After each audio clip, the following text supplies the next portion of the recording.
into the black hole. You're listening to the Launchcast, your favorite podcast on the planet, brought to you by Launchpad 516 Studios with me, your host, George Andriopoulos.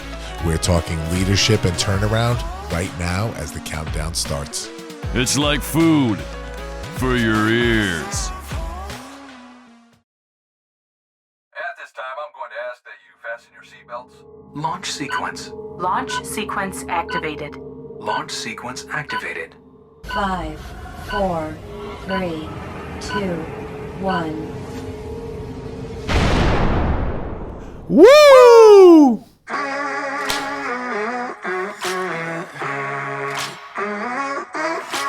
Hey, everybody.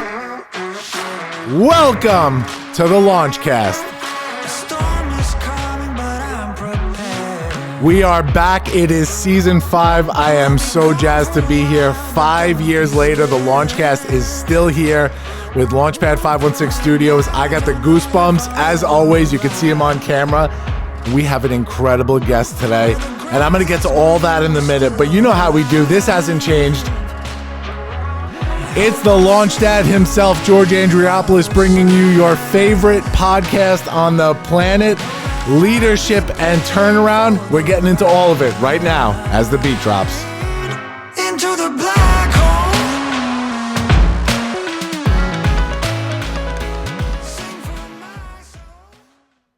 What is happening, everybody? It's your boy, George Andriopoulos. The Launchdad is back. Here we are at Launchpad 516 Studios. It is July.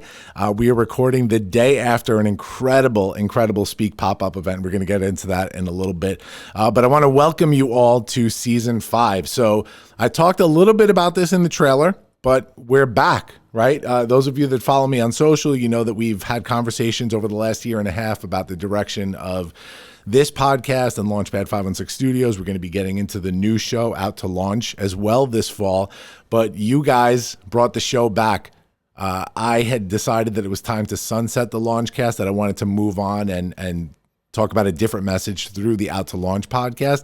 But through your overwhelming love and support and reaching out to me, I decided, no, we're not done yet. So we're switching directions a little bit. You guys know that we always said the Launchcast was leadership, business, life, and growth. And we're still covering business, life, and growth within these conversations, but we're adding turnaround. Leadership and turnaround are the two things that we are talking about on this show. It's that unconventional journey to leadership, and of course, incredible stories of turnaround, because as of late, that's where my personal brand has gone. All my public speaking is centered around turnaround. You guys know the deal. You'll see it all on the socials coming up. But so I just want to thank everybody for rocking with me for 5 years now on the Launchcast and supporting me and Launchpad 516 Studios and all the stuff that I do, right? But you're not here for me. When we talk about turnaround and the new direction of the Launchcast, leadership and turnaround right here today, we're going to cover all of it with my incredible guest. So let me do the bio quick, and then we're going to bring this dude on screen. So my guest today, Alphonso James, was a 17-year-old child in 1985 when he was arrested and falsely convicted of first-degree intentional homicide for the murder of a man he'd never seen or met. After a brief 2-day trial, he was sentenced to life plus 5 years in prison. Although he was physically confined and dealt with seemingly impossible obstacles to his release, Alphonso found freedom and liberation within himself. He went from a 3rd grade reading level to earning degrees in theology and culinary arts and authoring a memoir. Alphonso also worked faithfully and with a courageous belief on his own process of inner healing, and today he walks in a hard-earned spirit of love and forgiveness. The whole rest of it we're going to get into soon, but I want to bring him on stage. Here we go. My guest, Alphonso James. What's up, Alphonso? Oh my goodness, thank you. I'm still recovering from last night, the joy that we had. Yeah, that was an incredible night last night. Oh my goodness, yes it was. Yeah. So we're going to dive into all that. I'm so happy you're here, brother, with me today. Alphonso comes all the way from Wisconsin. He came here for our Speak event last night. We were so honored to have him, but we're doing the Launchcast today, and we're talking about a whole load of stuff. So you guys will be able to see the talk by the time this comes out in the fall. The talk will be released, so we'll probably post the link in the show notes and all of Alfonso's links so that you can get to know him. But let's start this thing off. I know we said, audience, that we're changing things up a little bit, but the one thing that we did not change is the way these interviews start. So, first question, Alphonso, are you a leader? Absolutely. Talk to me about leadership. I think through the trials and error and the suffering, I think those things prepared me for to be a very effective leader, because it compels you to have compassion and love and really understand where a person is coming from. So absolutely. Yeah, I love that, and I see that in your spirit. You know, it was leading up to our event last night. I was, telling my wife, as she came as a guest of ours last night to watch the show, and then we all went out afterwards for dinner and drinks. And I just kept telling her, when you meet this dude, you will feel the love immediately. Like you see the smile on his face, and I had never met you in person, only on Zoom and everything, but I said, you're going to see the smile on his face, you're going to see the energy coming off of him, and you'll know what I'm talking about. And she absolutely agreed. She said you were such a great guy after she met you last night. Oh my goodness. Yeah. Thank you so much. I was truly honored last night to be among so many wonderful and great people who oh my goodness, they were just bold enough to be able and courageous to share their stories. Yeah. That was great. Yeah, we had an amazing time last night. So let's start at the beginning for you, Alphonso. Before all of this happened, because I know this story starts when you were 17, but talk to me about life in Wisconsin growing up before all this. Well, that's cheesehead capital. So, growing up in Milwaukee, I was born in a small place in Cleveland, Mississippi. It was known for pretty much cotton, and my mother and my grandmother, that's just something that they did. Education was not something that was really promoted in my family, because from generation to generation, one person worked in the cotton field, and that was like a trade that was pretty much inherited. And so my mother figured, she just woke up one day doing 17-year-old, 18-year-old, I think she was at the time, and she was like, well, I don't want to pick cotton anymore. I want to be able to have my kids in an environment where they're able to grow and be educated. So we came to Milwaukee like, oh my goodness, 1972. I think I was 4 or 5 years old. Just thinking about, the opportunities that awaited us, and not realizing that not much had changed, in the 80s from what the 70s was. Sure, yeah. So when you were growing up and you moved to Milwaukee, Wisconsin, talking about late 70s, early 80s, what was the goal for you? Like, what did you expect in your life to look like, and what did you want to accomplish? I didn't want to pick cotton. I definitely didn't want to pick cotton, but for some reason, as a young boy, I used to always have these dreams of just standing in front of people and speaking. I didn't know what I had to say or whatever, because at that time in my life, I struggled with reading. I struggled with being around people. And so for me to have a vision like that when at such a time as that, it was impossible for me to hold on to until tragedy happened. And that's when I really, really leaned on towards that. Yeah.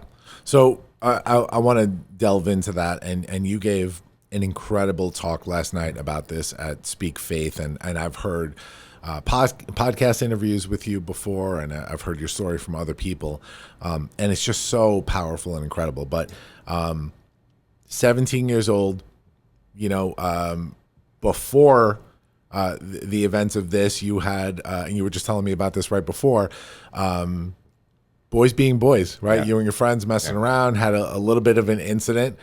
It was a big nothing burger. The next day, you said you guys were out breakdancing in the streets anyway, but this kind of prefaced what happened to you when you were 17. So just talk about the initial arrest and what had gone down there. Oh my goodness. I love talking about it, because, especially to my kids, because my kids don't see me as being someone who was a breakdancer, and I keep telling them I was really good. So another friend and I, our families grew up together. We had known each other since grade school. And so we just took on like breakdance, and we loved it. It was brand new. The rap music was brand new, which got on my mother's nerve at the time. And we challenged each other as far as dancing. And the crowd said that I won. And so because his girlfriend was among them, there was issue between us. And as a result, a knife was produced, and somehow, some way, I removed the knife from him and I used it on him. It was a superficial wound, but it was something that I could have seriously harmed him. And he was a friend, and his family was a friend of my family. And so after this incident, I mean, it was like a month before my initial arrest. And because of the fear that I had harmed him worse than what I had wanted to, my mother ended up calling the police on me and reporting what I had done. And lo and behold, they said there were no records of this incident happening. So the following day after the stabbing, I went back to the community where this incident happened. We went back to listen to our music, and we was breakdancing against each other once again. He had stitches in his side, and I had stitches in my head, because the reason why he was able to press charges against me, because he went to the hospital before me. Yeah.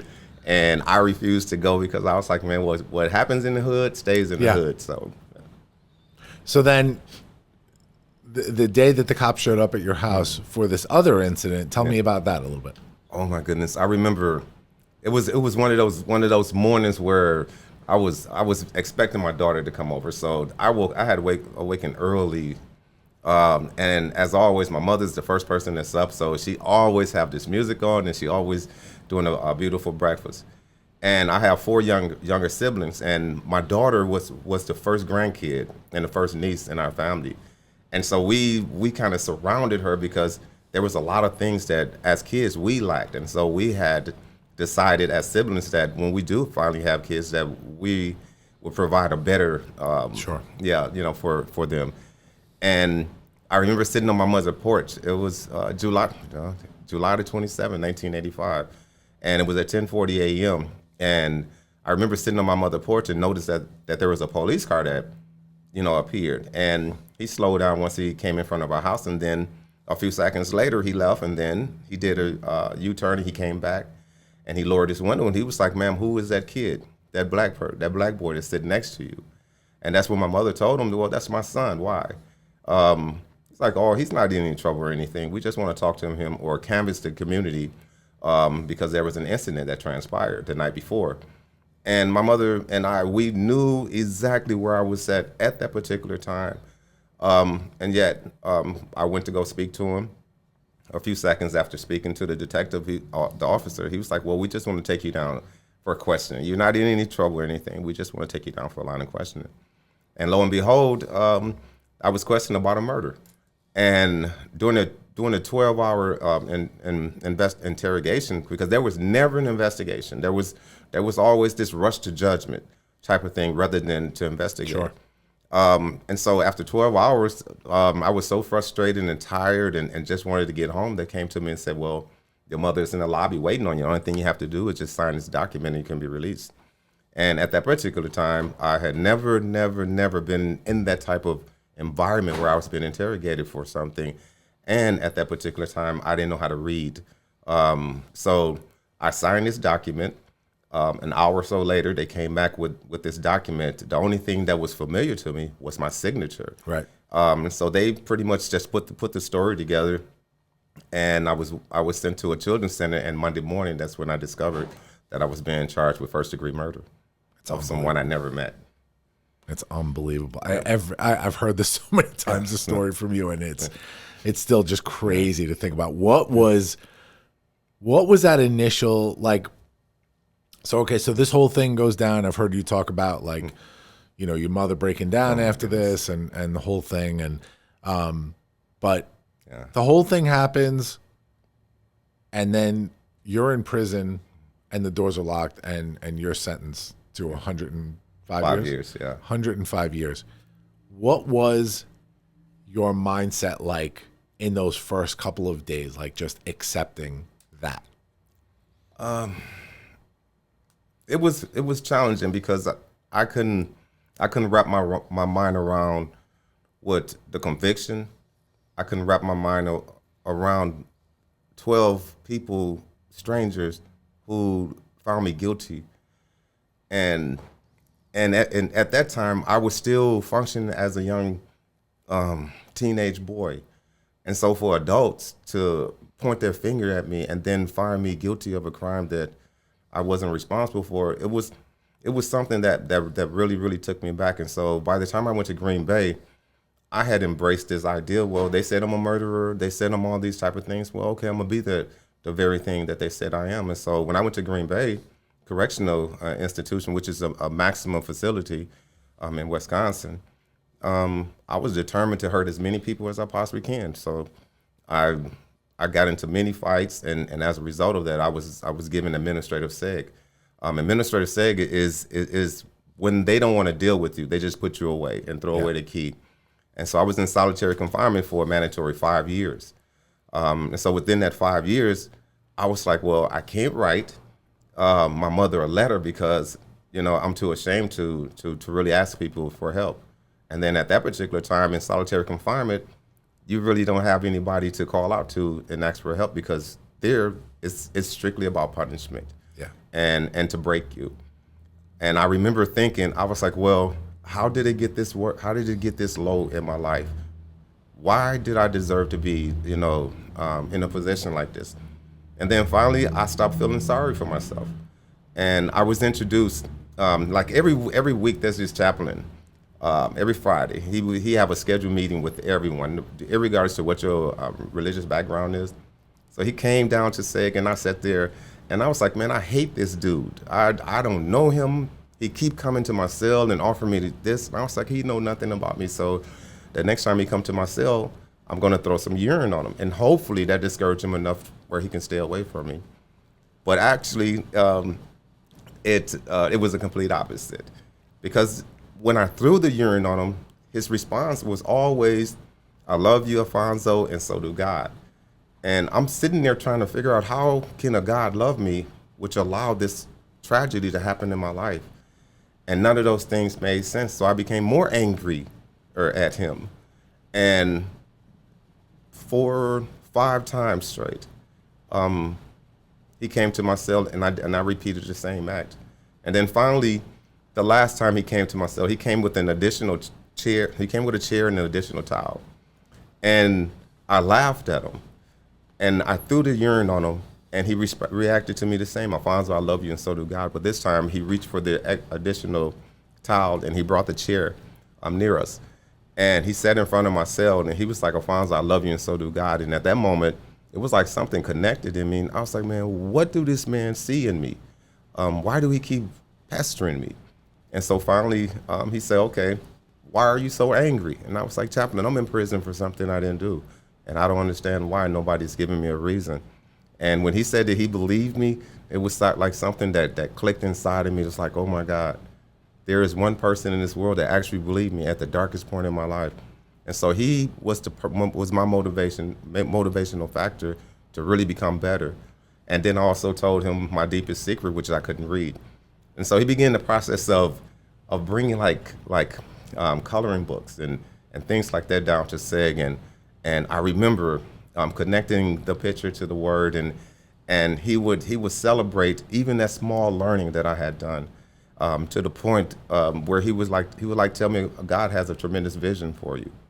So he was definitely the foundation of when I decided that okay, I would not return back to my community as I had came to prison.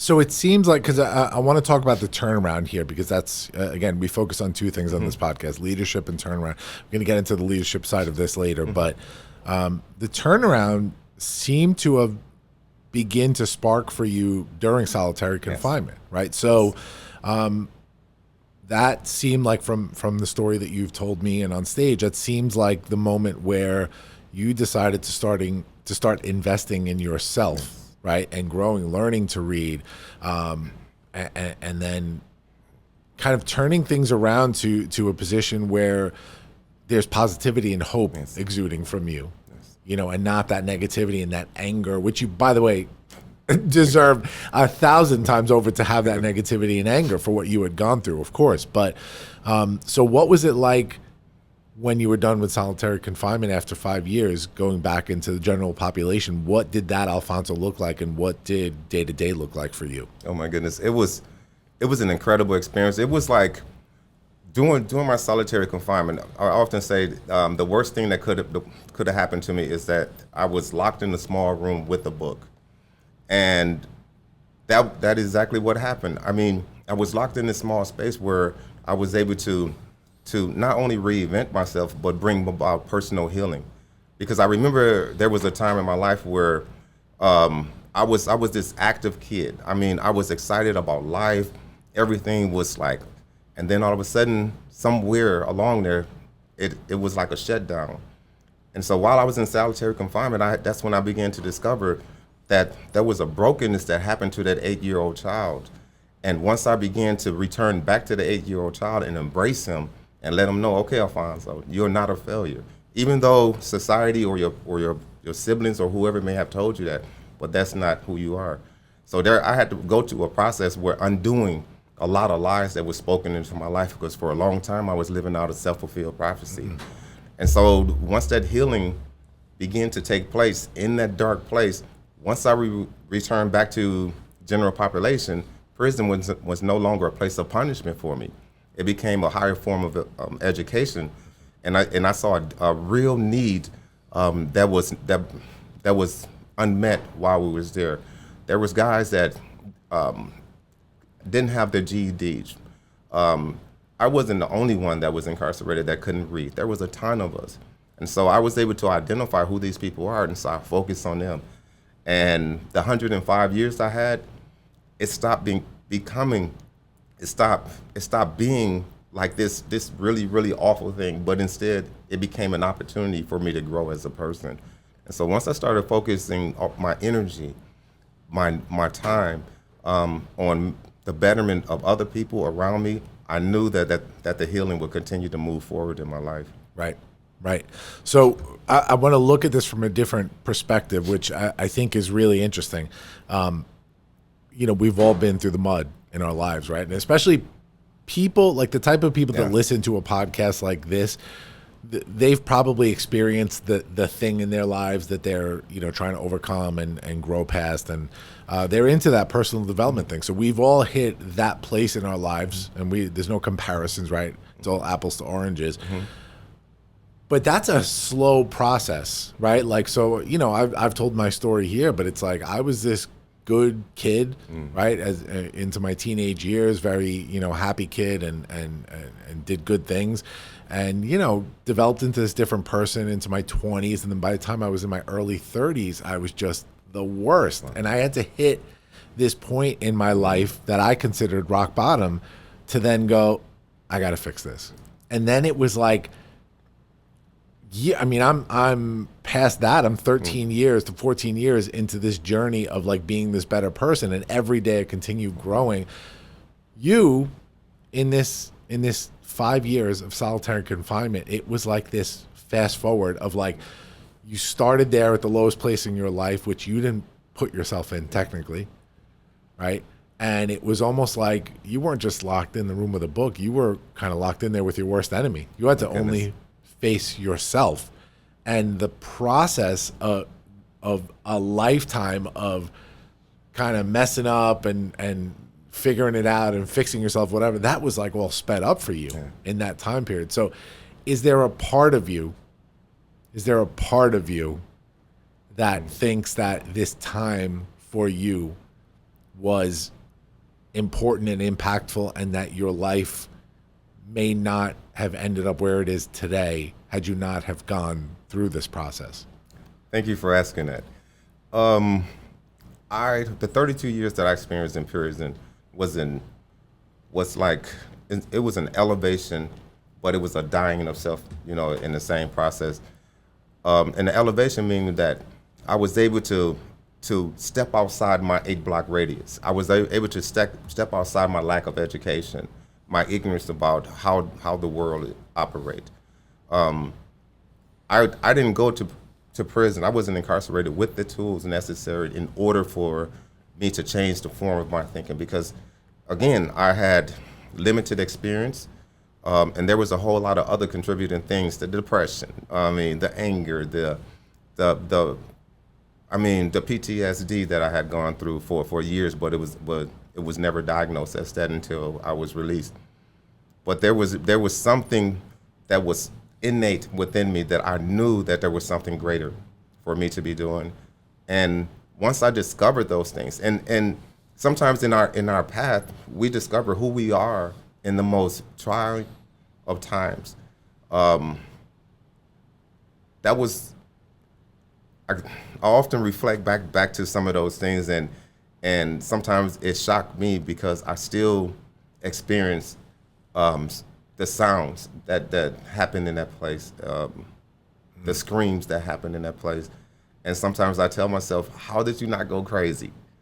And to be honest, I really don't have the answer. I know that my faith played a large role in there, and I always saw the finish line.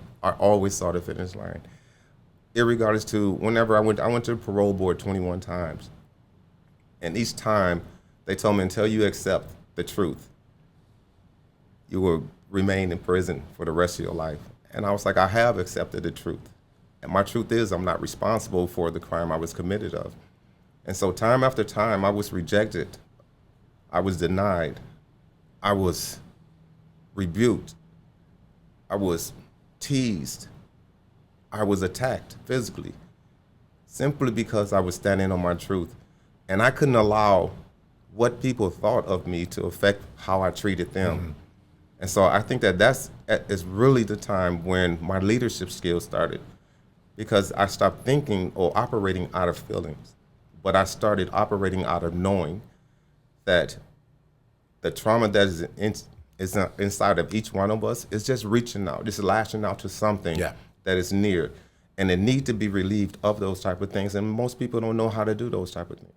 So just imagine to be able to take someone by the hand, to love them unconditionally, irregardless to what their circumstances are in life, and give them encouragement.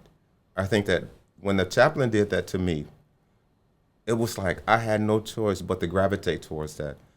And when I did, I realized and discovered that he was the person that loved the hate away from me.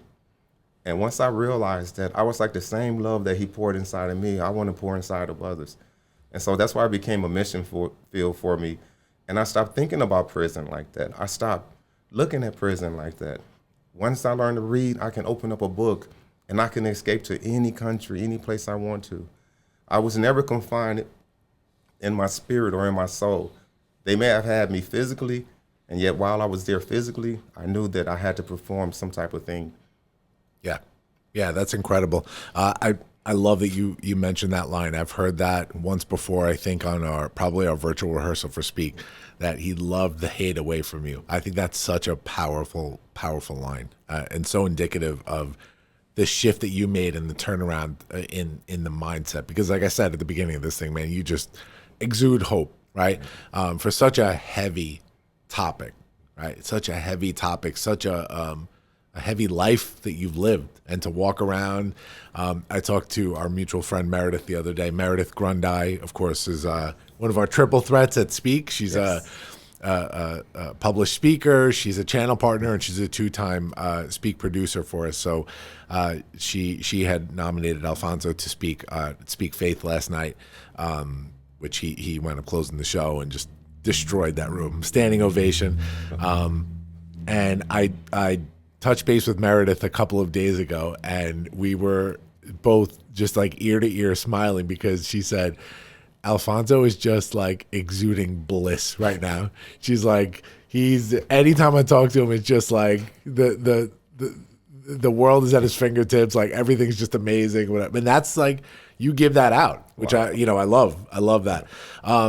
So let's I want to close the story of your incarceration real quick before we move on. So you were involved somehow, got involved with the Innocence Project, yes. Right? Which worked with you. So talk to me just briefly about how the Innocence Project got involved and your release from prison. Oh my goodness. Initially, when I was incarcerated, there was no such thing as an Innocence Project. There was no hope for people who was in position like me. Then when they finally came around, the warden at one of the institutions I was at She came to me one day and she was like, "What are you in prison for?" And I'm like thinking to myself, "You're the warden. You absolutely know what I'm in prison for." But everyone used to think that I was either on medication because I smiled and I was so eager to just be a servant. And it was like, finally, she was like, "Alphonso, have you heard of the Innocence Project in New York, actually?" And I was like, "No, is there an Innocence Project?" And Wisconsin had just got it. And she got in contact with them, and probably like a week later, or if not sooner, they came to the institution, they met with me, they took my case on right away. And the challenge is that Milwaukee was saying that they had no records of me being in prison and under that conviction. So we had to do a lot of things, which had took us probably like 10 or 15 years to finally get some type of resolve. That's amazing. That's amazing. And to think that the warden is the one that hooked you up with the Innocence Project. That to me, that's, as a man of color, man, like it is. Yes. That is a crazy thing, especially during that time period. You were incarcerated in the early 80s. This happened to you, the Innocence Project thing. Like in 2001 or something. 2001, yeah. Wow, that is surprising to hear. Very surprising to hear. So you were released, though, not at the time. There was not an exoneration, but you were released on parole finally. Yes. So what was the difference there? How did that happen? There was a lot of evidence that was hidden from us, and so financially, I couldn't afford no attorney or anything. So I decided to investigate the case myself, and I came across a couple things that I'm very happy as far as the resolution is near. So the condition was I was to be released until there was a technology for DNA that was like 3 years away, and so rather than have me spend those 3 years in prison waiting, the Innocence Project petitioned the parole board. So the parole board finally agreed the 22nd time of seeing them for me to be released. So once I was released, it was like there was no restrictions or anything. In fact, Wisconsin actually acknowledged that a mistake was made, but they never really came out publicly. It's just some things that is spoken behind closed doors right now.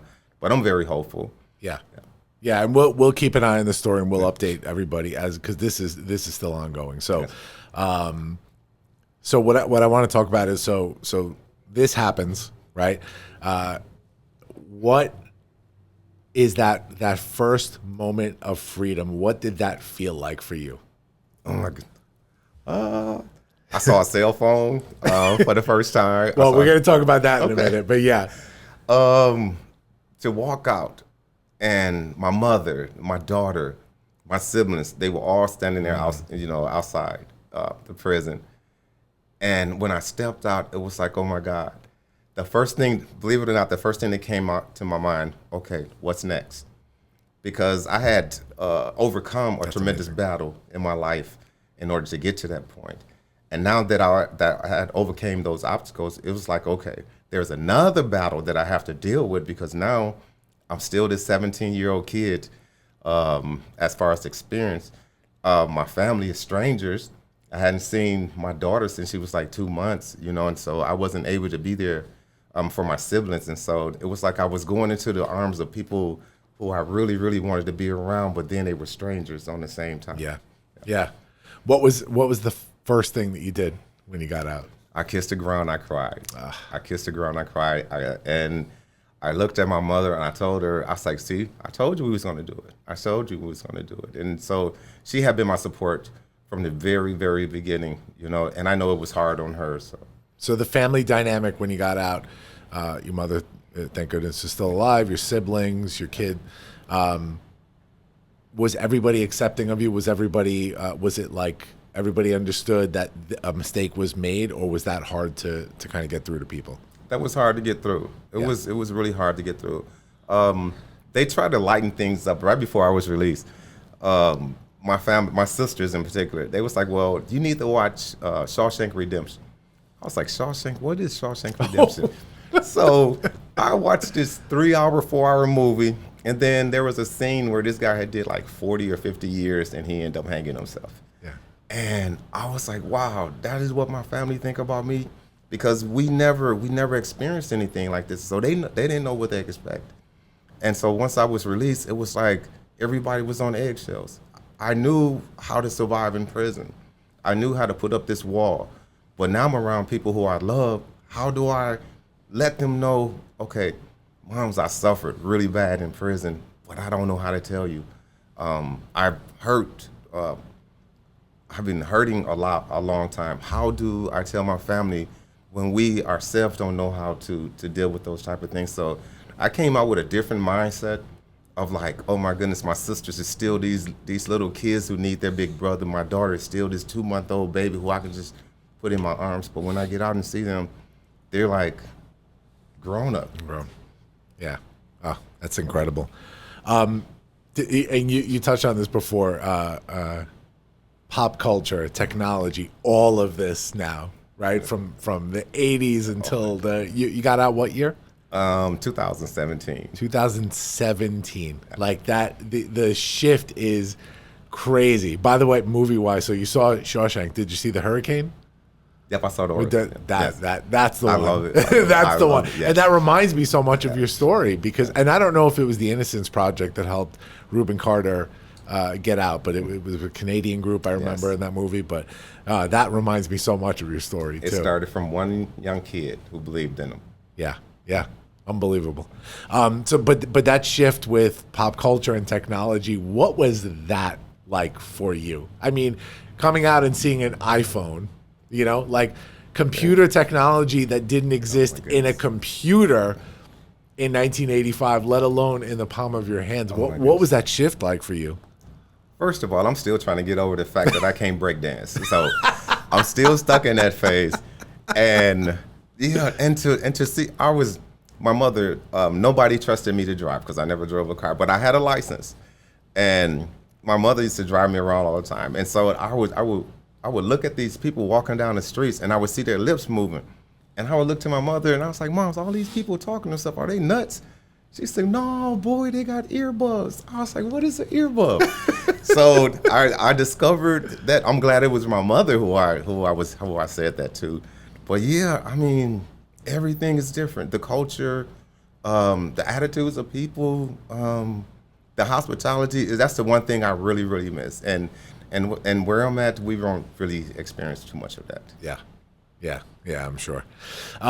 Okay, so I want to talk briefly before we start wrapping it up. I want to talk about your journey to leadership. That's kind of the other half of this podcast. So, we talked about your turnaround in solitary confinement and how, excuse me. We talked about your turnaround in solitary confinement and how you then use those subsequent years in Gen Pop to help other people and to grow yourself. I mean, you walked out with degrees, right? Mm-hmm. Like theology, culinary arts. We were talking about last night, food. What was it when you were finally out? Okay, I know there's the need. Personally to say I need to finish this story and exonerate myself because it's just something I have to do. That's one thing. That's more for yourself. But this interview, these stages you take, that's not just for you. And let me be clear, and I've talked to the audience about this before, and we talked about it before. If you're going to be a person of service, you have to, somebody that's going to make an impact in the world, you have to be able to make that part of your career in order to do the thing and make an impact. Because if you're doing it part-time, you're not going to impact anybody, right? So there is that, I know we talked about that guilt that we sometimes feel when we're going out and helping people. But that aside, it's a huge life shift to say 35 years, whatever, of my life have been taken away from me. And now I'm going to spend the rest of my years helping other people, being of service. What was that call to leadership for you? Like, tell me, like, very plainly and simply, why? I grew up around those type of things. I grew up around where there was not many leaders, especially African American men. And so I wanted, and I knew I did harm to my community as well. It may not have been as serious as what I did, but any little thing, negative thing that you input in anything is a big thing. And so once I was able to see that, wait a minute, I'm part of the issue that's going on, because I was raised around gangbangers. I was raised around people who didn't care about education or those type of things. And so now to be like available, emotionally available, and also to be present, that was the key. And so I decided, I was like, well, instead of complaining about guys returning back to prison, people not getting enough on the streets, why not create something? And so I created an organization or a program called Unfragile. And what Unfragile is it symbolized that the battle that we've gone through in life, the struggles, and yet you're still standing, and yet you're still not broken to a point where you're giving up on life, but you continue to see that hope and that faith of tomorrow being better. And I decided that, okay, I want to leave my thumbprint. I want to leave something that is so great that it would live on even after I'm not here. The 32 years, okay, I went through that. But the impact that I would love to have, and I remember there was a time when that button did go off. The very thing that I didn't have as a kid or as a young man, those are the things that I'm making available to other people and creating space for those things to be accessible as well. Yeah. Yeah, I love that. The work that you're doing, continue to do is so incredible. All right, before we wrap it up, I want to we're going to do the big three to close this out, which I'll tell you what that is in a minute. You brought something up last night at dinner that was very powerful, and it was such a nothing like statement, but it got stuck in my head, and I thought it was important to address it. I don't know if it was my wife or somebody else. Somebody asked you what your favorite food was, and you said that you don't have one because that was taken away from you. And that was so powerful to me, because I'm like thinking to myself, like, wow, like the amount of privilege that we have to be able to say, oh, pizza's my favorite food or whatever. Like there's privilege in that, because just being out in the world, being able to go get pizza is a privilege, right? But I want to just dive deep into that statement for a second, because I want to ask you, you've grown so much as a human being, as a man. What's behind that statement? Is there still some anger left from the wrongful imprisonment, or is it just you realizing your self-worth, saying, I deserve to have a favorite food, and I don't because that time was taken away from me, to figure that out? Which one of those is it? I think it's a combination of both, because in prison, you're stripped of your name, you're stripped of your identity, and it's replaced with a number. And I often start, like when I go speak to young people, I just start off with 167208. And they look at me and it's like, well, what do that mean? So I say, well, that was my identity for 32 years. And if I didn't repeat this when called upon on the spot, I would, go to the hole or whatever the consequences was at that particular time. When you go out to chow or go out to eat, you have to eat what they feed you. And it's usually pretty much nothing that you enjoy. And so once I was stripped not only of my physical freedom, but I was stripped of other things too as well. The color. Like someone asked me, what's your favorite color? I really don't have one, because the only one I know I don't like is green and orange. And that's what the county jail and the prison wore. Yeah. So I try to stay away from those. Yeah. Wow. All right. So before we do the big three, tell me what's next, Alphonso. What are we working on? What's next? What is life looking like for you? Oh my goodness. Life is life. It's hard to put into words. About to start doing a lot of traveling to all over the place, just to be able to share the story, but bring a message of healing and forgiveness. Right now, we're working on some things in Wisconsin. We're excited about it. We not only wanted to be available to the residents of Wisconsin, but to anyone that experienced any type of trauma. And soon we're going to have these things up. Again, it's called Unfragile. We're going to set up the podcast and all those type of things for it. In fact, we're working on a podcast as well.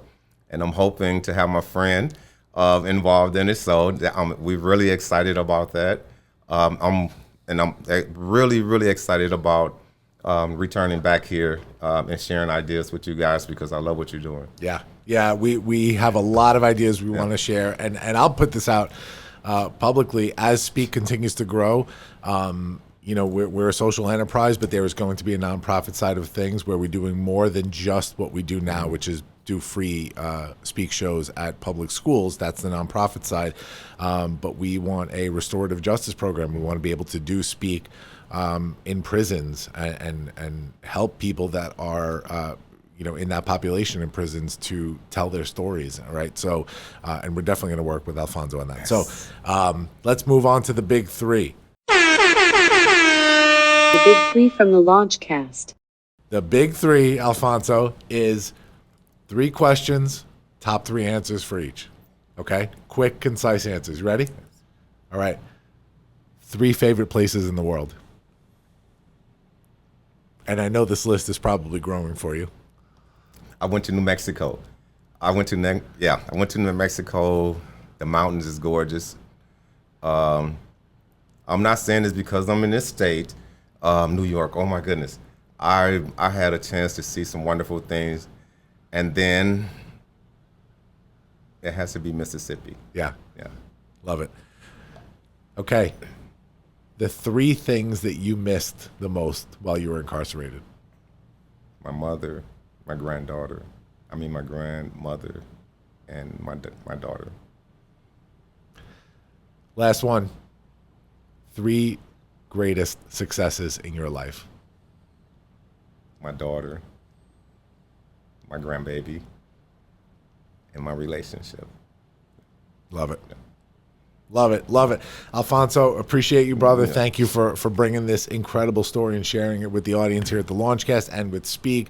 I anticipate lots more projects together. Yes, we're going to do it up. We're going to help some people share this story, share other people's stories, and just do the damn thing. All right? Yes. All right. Appreciate you. Let me say goodbye to my audience here. All right, guys, another one that is my, I'm not DJ Khaled, but I'm going to say another one. We did it. It's the season premiere of season 5 of the Launchcast. We are bringing the heat this season. Check out not only the rest of this season, the rest of the shows with Launchpad 516 Studios. We are also premiering probably right around the same time as this, Out to Launch, which is going to be a video podcast, also available on Apple Podcasts and all the places. So keep your eyes peeled for that and your ears peeled for that. Of course, the Speak podcast, all the rest of the shows from Launchpad 516 Studios. Appreciate you guys. I missed you. You have no idea how much I miss this audience and doing this intro and this outro every time. Guys, I'll see you next week. Launch sequence terminated. Into the black hole. Into the black hole. The Launchcast is brought to you by Launchpad 516 Studios, produced by Fabrizio Fugazi and executive produced by George Andriopoulos. Marketing and PR by Media Convergence. Theme song by Tommy Lungberg. Music and sound effects are licensed through Epidemic Sound. The Launchcast is hosted with Podbean. Make sure to subscribe to this feed wherever podcasts are available and leave us a 5-star review on Apple Podcasts while you're at it, guys. You can find the show on Apple Podcasts, Spotify, Stitcher, iHeartRadio, Pandora, TuneIn, Amazon Music, Google Podcasts, Podbean, and everywhere else that podcasts are available.